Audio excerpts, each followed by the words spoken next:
talked about hardest schedules, hardest starts to schedules last week. Well, Steve from Johns Island, South Carolina hit us up. He said, who are some teams that could get off to a hot start due to an easy starting schedule? Well, I got 5 of them right here. Notre Dame's number 1. Notre Dame's got a pretty soft schedule throughout. Let's just call balls and strikes as we see them. Food alert in week 2. Notre Dame will play Rice. And before that, they'll play Wisconsin in Green Bay. They will play Michigan State, at Purdue, and at North Carolina after that. Now, we ran the numbers. That's 5 games. That's 4 Power 4 teams. The 4 Power 4 teams that Notre Dame plays to start the year combined for 14 wins last year.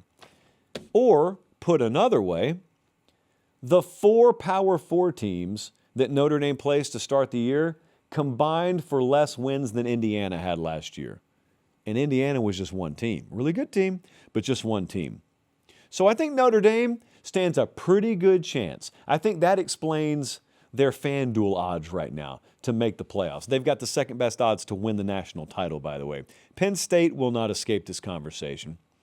Penn State's out-of-conference schedule is just a pure abomination this year. They play Marshall, at Temple, and Buffalo.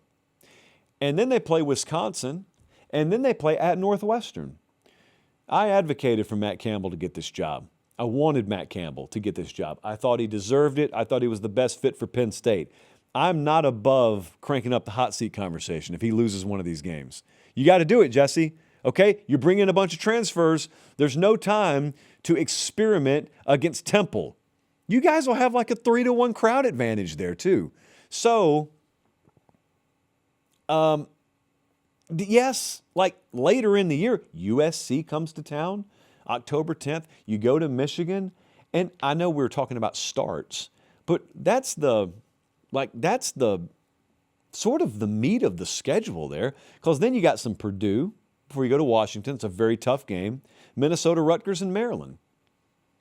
Matt Campbell, I don't know how much he paid attention to the schedule before he took the job, but it certainly didn't do anything to deter him taking the job if he did look at the schedule. What about Kansas State?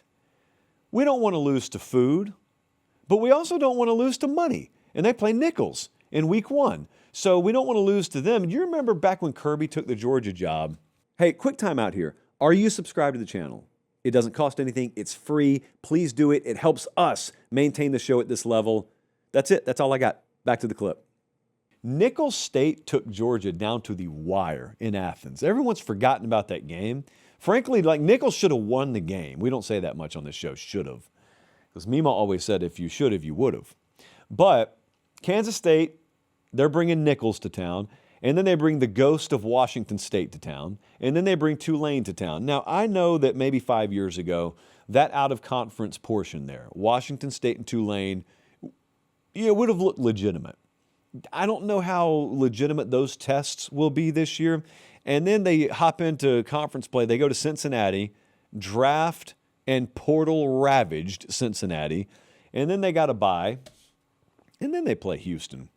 The Big 12, there are a lot of teams that have good out-of-conference tests. Baylor's going to play Auburn. Arizona State plays A&M. You got the Iowa State thing. Kansas plays Missouri. Oklahoma State plays Oregon. Kansas just kind of, it's not that they didn't try. This is not a Penn State mail-it-in job on out-of-conference scheduling. They tried to schedule decently out-of-conference, and the wheel just didn't spin their way. Not that they're mad at it, but it does make for a pretty soft opening for Colin Klein and company up there. Pitt. Oh, Pitt. They play Miami of Ohio in week 1. They play UCF and Syracuse the next 2 weeks, all at home.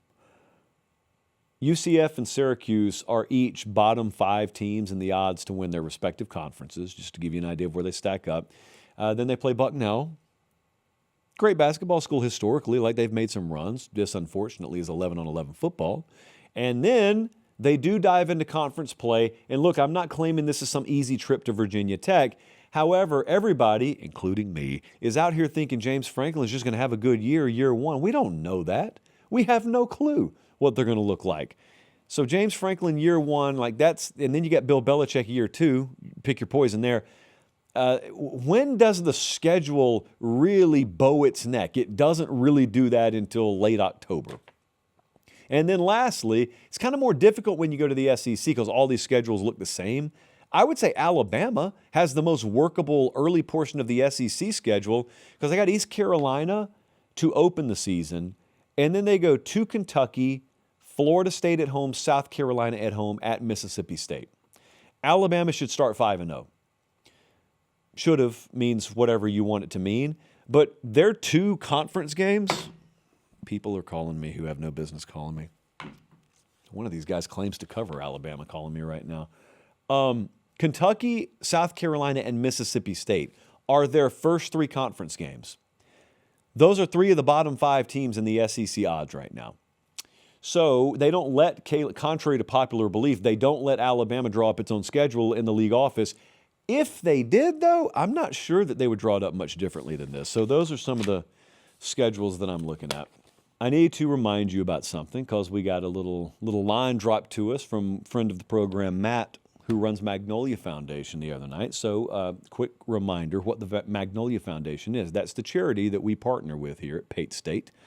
And the Magnolia Foundation was born about 6 years ago, as of March, after a tornado came through Nashville and had several people lose their lives in that tornado. My building got hit by the tornado, but we didn't lose anybody in our building. But over across the river, they did. Matt's little girl was one of those children that were part of, I think, the 23 people overall that were killed in that tornado. And then they were faced with the very, very unenviable task of burying a child and also the expenses that come along with that. And so they came out of that and realized we're starting a foundation to help people so they don't have to deal with what we just have to deal with, at least from a cost standpoint. And they do great work with this, phenomenal work. We partnered with them last year. And 2 ways that you can give. You can either just go to themagnoliafoundation.com/give if you want to do it directly. We also put Magnolia Foundation and Pate State themed merch, like hats and shirts, in the Pate State store at patestatemmaterial.com, and a portion of those proceeds go to the Magnolia Foundation. But anyway, I just wanted to let you know, Matt hits me up last night with this text. Quote, "The state of Michigan loves you. I had, totally out of nowhere, a $5,000 donation from a guy in Michigan a couple of days ago. I sent him a thank you, and he hit us back and said that he connected to us through your show. Appreciate you." This isn't even the first, that's actually not close to the first text like that I've gotten from him. The Detroit airport came through.